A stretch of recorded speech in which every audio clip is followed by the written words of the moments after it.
కేటాయించినటువంటి సింపుల్లో కూర్చుంటే కార్యక్రమం నడుస్తూ ఉంటుంది కాబట్టి అందరు కూడా రమేష్ అందరు కూడా వారి కేటాయించినటువంటి సీట్లతో కూర్చోవలసిందిగా విజ్ఞప్తి చేస్తూ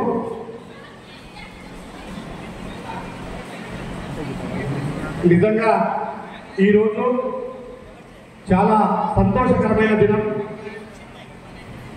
24 సంవత్సరాలు పూర్తి చేసుకొని 25వ సంవత్సరంలోకి అడుగు పెడుతున్న శుభ సందర్భాన ఒక గొప్ప కార్యక్రమం, ఒక మంచి కార్యక్రమం ఈరోజు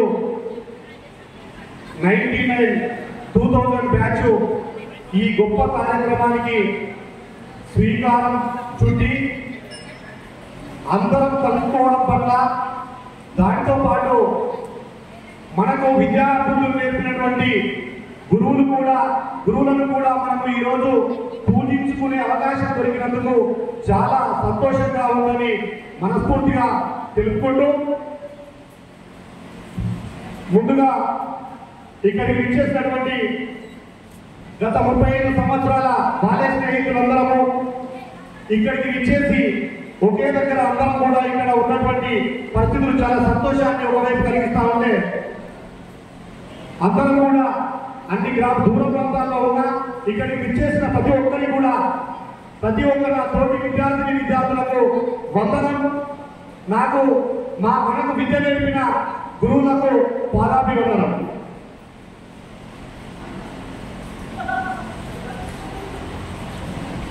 ఒక చిన్న వాక్యంతో మొదలు పెట్టగలుగుతుంది. గురు బ్రహ్మ, గురు విష్ణు, గురుదేవో మహేశ్వర, గురు సాక్షాత్ పరబ్రహ్మ, తస్మయే శ్రీ గురవే నమః. ఈరోజు ఒక్కొక్కరు ఒక్కొక్క విధంగా ఎవరికి ఉన్న ఆలోచనలో వారు ఒక స్థాయిలో ఉన్నామంటే మనకు తల్లిదండ్రులు పెంచి పెద్ద చేస్తే మనకు క్రమశిక్షణతో విద్య నేర్పిన గురువులను ఈ రోజు మనం వేదిక ముందు ఉంచుకొని ఈ వేదిక మీద ఇంత మంచి కార్యక్రమానికి హాజరైన ప్రతి ఒక్క గురువు కూడా శిరస్సు వంచి పాదాభివందనం చేస్తా ఉన్నాను. అలాగే మమ్మల్ని ఇక్కడ ఊహ తెలియనప్పుడు ఏదైతే 1వ తరగతి అప్పుడున్న పరిస్థితులలో ఇప్పుడు నర్సరీతో ప్రారంభమవుతే అప్పుడు 1వ తరగతి నుండి ప్రారంభమయ్యే పరిస్థితులలో ఊహ తెలియని వయసులో అందరం కూడా చదువు పేరు మీద మనము స్కూల్లో అందరం కూడా కలిసే పరిస్థితులు ఉండే. ఆ ఊహ తెలియని రోజుల నుండి ఈరోజు మనకు తెలిసిన జ్ఞానాన్ని ఇంకొకరికి అందజేసే రోజు మనకు కూడా ఈ రోజు వచ్చిన పరిస్థితుల్లో ఒక దరిదాపులో 40 సంవత్సరాల వయసుకు మనం వస్తే, ఒక సంవత్సరం అటు 40 సంవత్సరాల వయసుకు మనం వస్తే 5 సంవత్సరాలు ఇంటి దగ్గరనే గడిచింది. మిగతా 35 సంవత్సరాలలో ఎంతో మంది మిత్రులు అనేక రకాలుగా ఆటుపోట్లతో బాధ వచ్చిన, ఒక మిత్రుడికి బాధ వచ్చిన, ఒక మిత్రుడికి సంతోషం వచ్చిన అన్నింటిలో కూడా నా వాళ్ళు నాది అని చెప్పి కలగజేసుకుంటూ ప్రతి దాంట్లో కూడా బాధ్యత వహించుకుంటూ ఈరోజు 35 సంవత్సరాల ఈ జీవితాన్ని మన ఫ్రెండ్షిప్ గా ఈ అందరికీ ఇక్కడికి ఇచ్చేసినటువంటి మిత్రులందరికీ కూడా హృదయపూర్వకంగా కృతజ్ఞతలు, శుభాకాంక్షలు తెలియజేస్తా ఉన్నాను.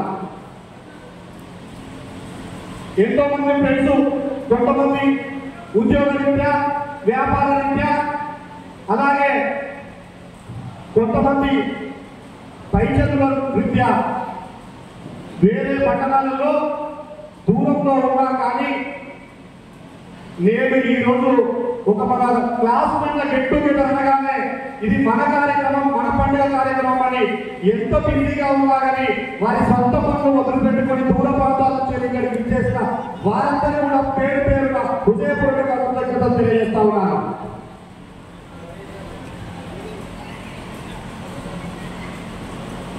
మనకు ఫ్రెండ్స్ కోసం చిన్న విషయం చెప్తా. ఒక మాటలో ఒక చిన్న కథ చెప్తా ఫ్రెండ్స్ గురించి. ఒక ఇద్దరు మా రమేష్ నాకు నైమించినప్పుడు 3 నిమిషాలు అన్నాడు, దయచేసి 1 నిమిషాలు ఎక్కువ తీసుకుంటారు రమేష్. అయితే ఇద్దరు లేదా 3 ఫ్రెండ్స్ ఆత్మీయంగా 30-35 సంవత్సరాలు చదువుకున్న తర్వాత, ఈ కలిసిన తర్వాత ఈ జీవితంలో మనము ఒక ఇద్దరు ఎలాగైనా ఏదైనా వృత్తి కావాలి లేదా ఏదైనా జాబ్ కావాలనే ఉద్దేశంతో ఆ ఫ్రెండ్స్ నడుచుకుంటూ వెళ్తా ఉంటారు. అంటే వాళ్ళు ఏదైనా ఒక వృత్తి కావాలని చెప్పి, ఏదైనా జాబ్ కావాలని చెప్పి ఫ్రెండ్స్ నడుచుకుంటూ వెళ్తా ఉంటారు. ఆ వెళ్తున్న సందర్భంలో అన్ని మాట్లాడుకుంటూ, అదే చిన్నప్పుడు ఇట్లుండే అట్లుండే మంచుండే, ఈ సార్తో ఇట్లుండే, అమరేంద్ర సార్ చిన్నప్పుడు ఇట్లంటుండే, లేకపోతే చంద్రారెడ్డి సార్ ఇట్లంటుండే, ఇవన్నీ విషయాలు మాట్లాడుకుంటూ, ఇంకా తల్లిదండ్రుల గురించి, గురువుల గురించి, అలాగే ఫ్రెండ్స్ గురించి, మంచి చెడుల గురించి అన్ని కూడా మనం మాట్లాడుకుంటూ ఆ ఇద్దరు ఫ్రెండ్స్ నడుచుకుంటూ వెళ్తా ఉంటారు. ఎందుకంటే ఒక దగ్గర గమ్యం ఉంది, ఆ గమ్యంలో పోతే ఒక జాబ్ ఇస్తారు, ఆ జాబ్ అక్కడ దొరుకుతుందో ఏమో చెప్పి ఒక ఆలోచన విధానంతో ఇద్దరు ఫ్రెండ్స్ వెళ్తా ఉంటారు. ఆ వెళ్తున్న సందర్భంలో మాట్లాడుకుంటూ వెళ్తున్న సందర్భంలో ఒక సముద్ర తీరం వస్తూ ఉంటుంది. ఆ సముద్ర తీరంలో ఈ ఫ్రెండ్ ముందుకు ఒక 2 అడుగులు ముందు నడుస్తున్నటువంటి ఫ్రెండ్ ఏం చేస్తాడంటే, ఈ సముద్ర తీరంలో ఏముంటుంది, ఇసుక ఉంటుంది. ఆ ఇసుక మీద ఒక చేతి వేలుతోటి ఫింగర్ తోటి ఏం చేస్తారంటే కొన్ని విషయాలన్నీ రాస్తా ఉంటాడు. ఎందుకంటే ఇద్దరు ఆత్మీయ